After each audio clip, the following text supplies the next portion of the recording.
আমার মাসি আমাদের বাড়িতে 1 মাস থাকতে এসেছিলেন। সেই সময় মা বিভিন্ন প্রতিষ্ঠানের দর্শনে বেরিয়েছিলেন। বাবাও কাজে ব্যস্ত ছিলেন। ওই সময় আমি মাসির সাথে বাসায় একা ছিলাম। মাসির সৌন্দর্য আমার চোখে স্থির হয়ে গিয়েছিল। একদিন রাতে আমার শরীরে কারো হাত অনুভব করলাম। ঘুম থেকে উঠে দেখি মাসি আমার পাশেই ঘুমাচ্ছেন। এই বলে মাসি আমার হাতটা এমন জায়গায় নিয়ে গেল যে আমি নেশাগ্রস্ত হয়ে পড়লাম আর গান হারিয়ে ফেললাম। তারপর মাসি আমার সাথে সারা রাত। বাকি ঘটনাটি গল্পতেই বলছি। আমার নাম সাগর। প্রতিদিনের মতো আজও আমি সন্ধ্যায় জিম থেকে ফিরে বাসায় এসে দেখি মেসো মাসি ঘরে এসেছে। আমি তাকে দেখে খুব খুশি হয়েছিলাম। মেসো প্রায়ই তার কাজের সূত্রেই আমাদের শহরে আসছেন। তারপর তিনি আমাদের বাড়িতে আসতেন। কিন্তু মাসি তার বিয়ের 4 বছর পর প্রথমবার আমাদের বাড়িতে আসেন। মাসি আমাকে দেখামাত্রই আমার কাছে চলে এলেন। সে আমার মাথা ছুঁয়ে বলল, আরে সাগর, গত 4 বছরে তুমি কত বড় হয়ে গেছ। আমিও মাছের খোঁজ খবর নিচ্ছিলাম। এমন সময় পিছন থেকে মেসো এসে আমাকে বললেন মেসো তার বাসায় যাওয়ার জন্য প্রস্তুত হলেন। আমি ভেবেছিলাম মেসো মাসি অন্তত 2-3 দিন আমাদের বাসায় থাকবেন। কিন্তু মাসি আমাদের বাসায় থাকতে থাকতে মেসো চলে যেতে লাগলেন। আমরা সবাই মেসোকে তার গাড়িতে উঠিয়ে দিয়ে বাড়ি ফিরলাম। রাতে মা মাসির সাথে তার ঘরে বসে গল্প করছিল। তারপর আমাকে বাইরে ডেকে জিজ্ঞেস করলাম মাসি কেন ওর বাড়িতে গেল না। ওদের মধ্যে কি কোনো ঝগড়া হয়েছিল? মা বলল না, সাগর মিশর কিছু কাজ ছিল, তাই তিনি আমাদের বাড়িতে বেশিক্ষণ থাকতে পারেননি। আর তোমার মাসেই শহরের একজন ডাক্তারের কাছে 1 মাস ধরে চিকিৎসা নিচ্ছেন এবং তিনি আগামী 1 মাস আমাদের বাড়িতে থাকবেন। এটা তোমার জন্য আনন্দের বিষয় হবে, কারণ এখন আমি আমার বন্ধুদের সাথে যাচ্ছি। এমন পরিস্থিতিতে তোমার খাবার দাবারের সমস্যা হতে পারে, কিন্তু এখন আর দাসী খুঁজতে হবে না। তোমার মাসি ঘরের সব কাজ করবে। মনে করলেন এই ব্যাপারটা ঠিক আছে, তাই আমি আমার রুমে চলে গেলাম। মাসি কোনো চিকিৎসার জন্য এসেছেন? আমি এটা জিজ্ঞেস করিনি। মাসির আগমনের আগে মা কলোনির এক বন্ধুকে নিয়ে মন্দিরে যাওয়ার পরিকল্পনা করেছিলেন। তার যাত্রা হবে 2 দিনের মধ্যে। এখন সে কয়েকদিন বাড়িতে থাকবে না এবং এটা সে মাসিকে আগেই জানিয়েছিল।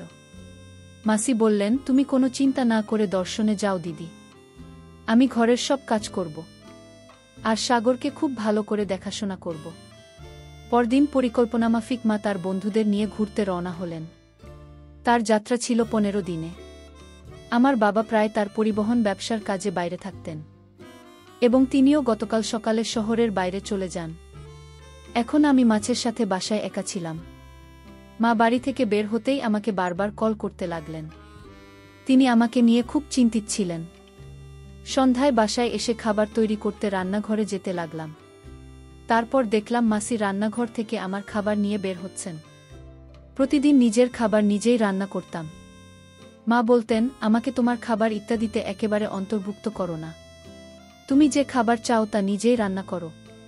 প্রতি সন্ধ্যায় আমি 2টা সেদ্ধ ডিম এবং স্যুপ খেতাম। কিন্তু আজ মাসি আমার খাবার আগে রেডি করে রেখেছিলেন। সেদিনই আমি প্রথমবারের মতো তৈরি খাবার পেয়েছিলাম। আমি মাসিকে জিজ্ঞাসা করলাম তিনি আমার ডায়েট সম্পর্কে কিভাবে জানলেন, এবং তিনি উত্তর দিলেন যে তিনি বিকেলে আমার রুম পরিষ্কার করতে গিয়েছিলেন এবং তিনি সেখানে আমার সম্পূর্ণ ডায়েট চার্ট দেখেছেন, যেটিতে কোনোদিন কি খাবার সবই লেখা ছিল। আমি বললাম, বাহে মাসি, আপনি তো খুব স্মার্ট। আমি খুব খুশি হয়েছিলাম, কারণ আমি তৈরি খাবার পেয়েছি। আমি মাসির প্রশংসা করলে তিনি হাসলেন। পরের 2 দিন এভাবেই কেটে গেল। প্রতিদিন আমার ব্যায়ামের চার্টও পড়ার সময় মাসি আমার জন্য সময়মতো খাবার তৈরি করতেন এবং আমি ঠিক সময়ে সবকিছু পেতাম। 2 দিন পর মায়ের কলেজ। আমি মাকে বললাম, মা, এখন বারবার ফোন করেও না। গত 3 দিনে তোমার কাছ থেকে 10টা ফোন এসেছে। তুমি আমাকে নিয়ে চিন্তা করা বন্ধ করো। মাসি আমাকে আমার ডায়েট থেকে খাবার সবই ঠিক সময়ে দিচ্ছেন। এখন তুমি আমাকে বারবার কল করবে না। আমায় নিয়ে চিন্তা করার জন্য মাসি আছে। সেদিনের পর থেকে মা আমাকে কল করা বন্ধ করে দেন। কখনো কখনো তিনি 1টি বা 2টি মেসেজ পাঠাতেন। সেই রাতে মাসি আমার রুমে এলেন। তিনি বললেন, আজ ঘুমাতে পারছি না।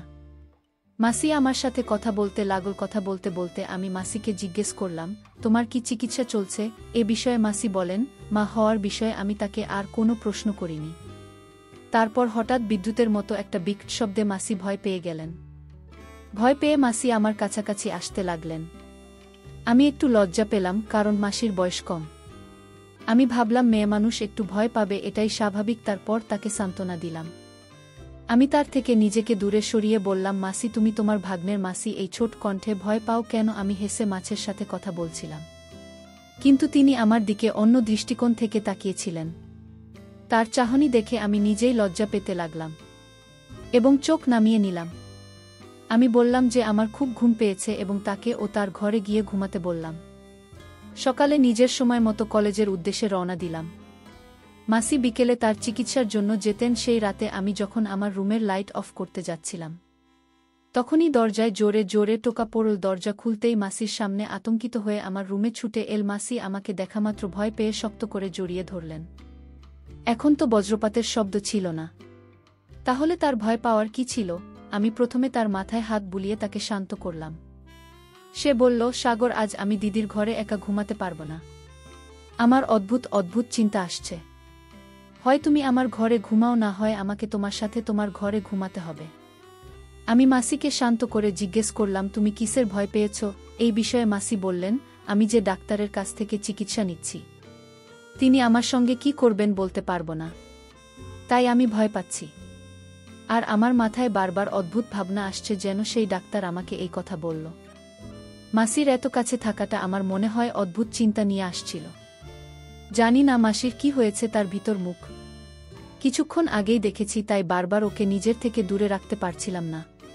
তাই আমি ঘরের বাতি জ্বালিয়ে দিলাম। বাতি জ্বালাতে মাসি আমার থেকে দূরে চলে গেলেন।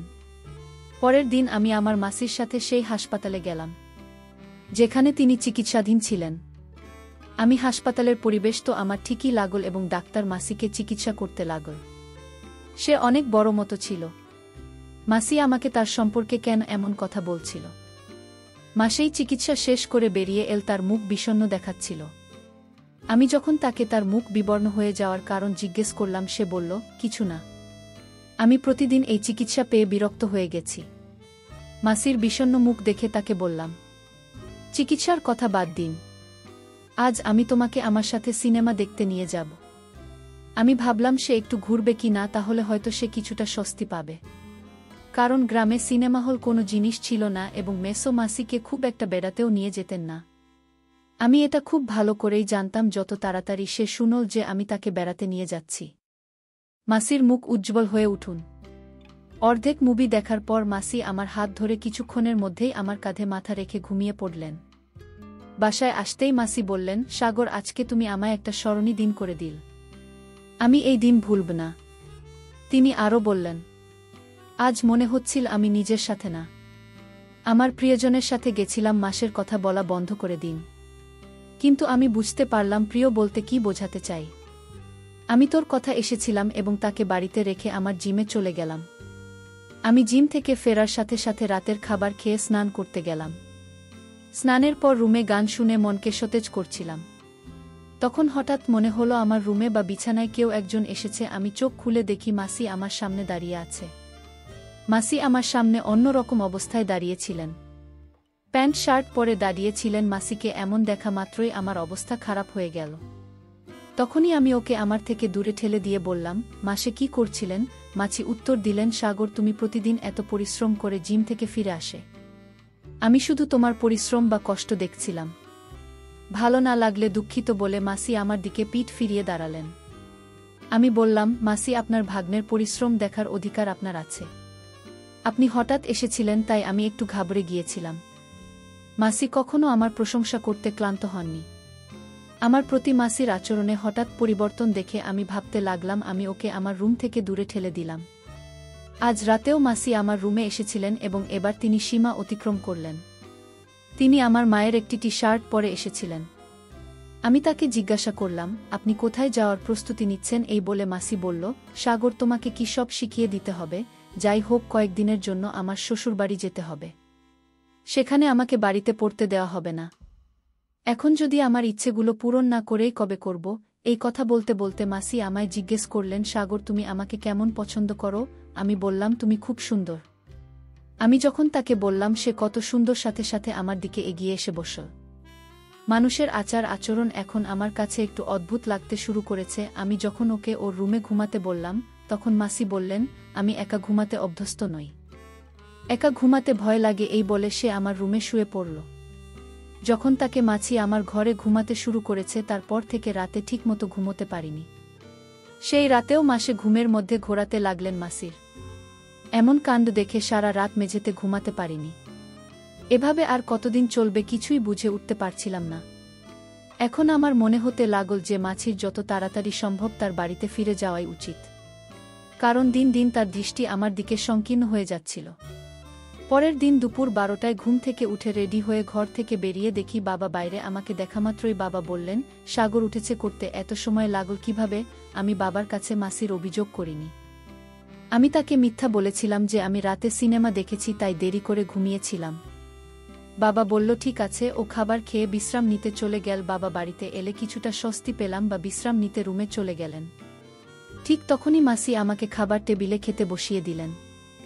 সে আমাকে এভাবে খাবার পরিবেশন করছিল যেন সে আমার নতুন বউ। কোনো রকমে মাথা নিচু করে খাবার খেলাম। সেই রাতে আমি ভালো ঘুমিয়েছিলাম, কারণ বাবা বাড়িতে ছিলেন বলে মাসি আমার রুমে আসেনি। রাতে বাবা আমার রুমে শুয়েছিলেন। পরের দিন বাবা নাস্তা করে চলে যাওয়ার সময় বাবা বললেন, আমি 4 দিন পর বাড়ি ফিরব। মানে বাবা বাড়িতে এসেছেন মাত্র একদিনের জন্য। বাবা, তুমি 4 দিন বাড়িতে থাকবে না? এ কথা শুনে মাসির মুখের ভাব বদলে গেল। সে হঠাৎ অদ্ভুত চোখে আমার দিকে তাকাতে শুরু করল। বাবা চলে যাবার সাথে সাথে আমি আমার রুমে গেলাম জিনিসপত্র সংগ্রহ করতে, সবকিছু জোগাড় করে। যখন হলে এলাম তখন আমার পরনে ছিল একটি মাত্র জুতা।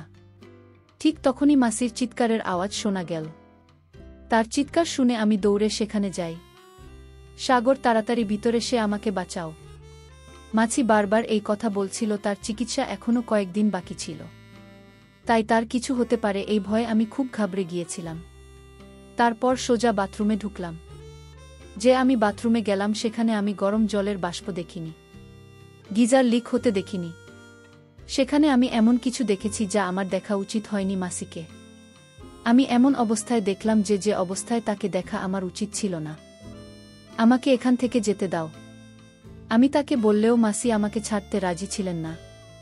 তখন আমি বললাম, এখন আমাকে ছেড়ে না গেলে আমি মাকে ফোন করে সব খুলে বলবো। আমি মায়ের নাম নেওয়ার সাথে সাথে মাসি আমার থেকে মুখ ফিরিয়ে নিয়ে বলতে লাগলেন, সাগর প্লিজ, দিদিকে কিছু বলবে না, এবং সে আমাকে মিনতি করতে লাগল।